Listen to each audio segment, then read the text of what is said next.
Sebelum ini, Pengerusi Gabungan Parti Sarawak GPS Tan Sri Abang Johari Abang Openg mengumumkan beliau akan bertanding di Dun Gedong pada pilihan raya negeri PRN Sarawak ke-12, manakala kerusi disandangnya selama 9 penggal sejak 1981 di Dun 1 pula akan ditandingi oleh Datuk Ibrahim Baki.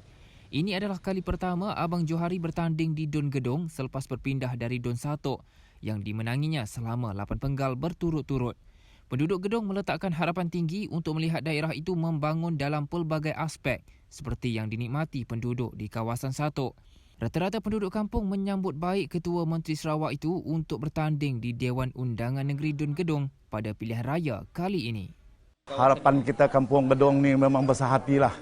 Kerana Kampung Gedong ni terpencil tapi orang Melayu banyak. Tapi di Gedong ni kalau ada Kota Menteri lagi cepat pembangunan datang di sini. InsyaAllah kalau dia datang di sini, kita support 100% lah. Harapan kita Kampung Gedong lah mengharapkan banyak lebih lagi bangunan untuk orang Kampung Gedong dan kawasan-kawasan yang dikuasai Kota Menteri. Kita memang mengalu-alukan dah YB Ketua Menteri yang akan datang ni, insyaAllah. Kita telah dimaklumkan Gedong akan menjadi daerah. So, kebetulan Ketua Menteri kita dah stand sini. So, diharap pembangunan tu nanti akan bertambah-tambah. Kan? Jadi, pembangunan akan datang ni dah dirancang. Tempat baru pun dah tahu.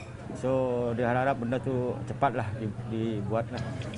Untuk belia, memang telah diwawarkan sebelum ini oleh kita punya YB terdahulu seperti stadium yang disediakan khas lah, lengkap dengan apa-apa permainan pun itu. Perasaan ada bercampur-campur. Pertama sekali rasa sedih lah, ada sedih sikit sebab YB Datuk Nordin dia telah mewakili tempat ni selama 36 tahun. Jadi umur saya ni dah 67 tahun. Kita tahulah macam mana perbezaan sewaktu beliau mula-mula mewakili tempat ni hinggalah sekarang. Perbezaannya dari segi prasarana, dari segi kemudahan awam dan misalnya api dan air dan electricity dan benda-benda macam inilah. Selain daripada itu, ada juga kemudahan-kemudahan awam lain seperti masjid yang baru, jalan-jalan yang dalam kampung. Lebih-lebih lagi sekarang ini, Dun Gedong ini dah diiktiraf menjadi daerah oleh kena usaha beliau lah. Perasaan gembira dan bangga ada juga sekarang ni sebab beliau telah menawarkan tempat ini untuk diwakili oleh Ketua Menteri. Jadi beliau sebenarnya ingin melihat tempat daerah Gedong ini maju dengan lebih cepat. Pembangunannya akan dia punya pace akan lebih laju dan lebih lagi Gedong sekarang ini menjadi daerah. Bila menjadi daerah, kita perlu kepada banyak lagi prasarana dan infrastruktur yang perlu dibuat untuk Dun Gedong ini maju.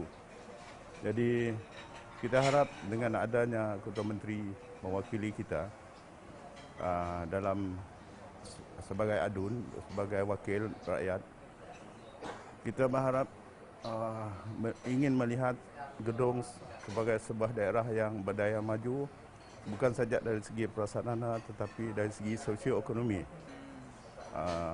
untuk menaikkan tahap ekonomi rakyat-rakyat di daerah Gedong. Bersyukur jugalah kena pertukaran kuasa ni daripada Datuk Nordin, Yang Muhammad Datuk Nordin dengan Yang Muhammad Abang Johari Tun Abang Haji Openg. Jadi akan jadi Ketua Menteri Sarawak yang ada sekarang. Dia sekarang jadi calon Gedong, kawasan Gedong lah. Memang amat bersyukur lah. Gembira juga.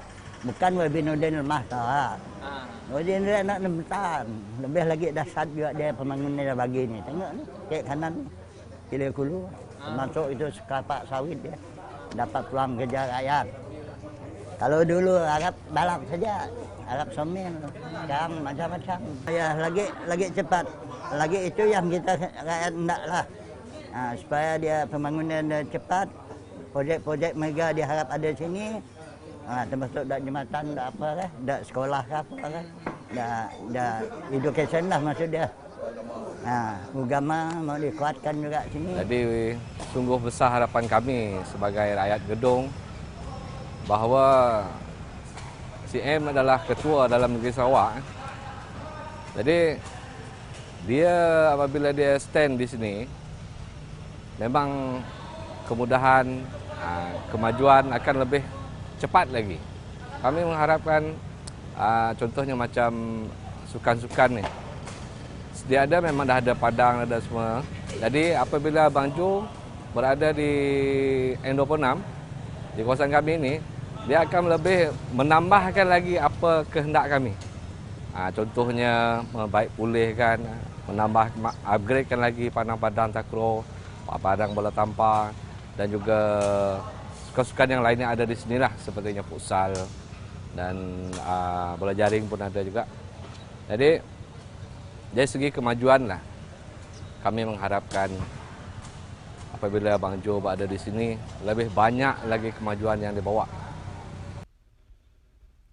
Pada pertandingan PRN Sarawak Dun Gedong, Abang Johari ditentang oleh calon Parti Sarawak Bersatu PSB, Muhammad Sofian Faris Sarbini, calon Parti Amanah Negara Amanah, Kamal Bujang dan calon Parti Bumi Kenyalang PBK, Thomson Ango.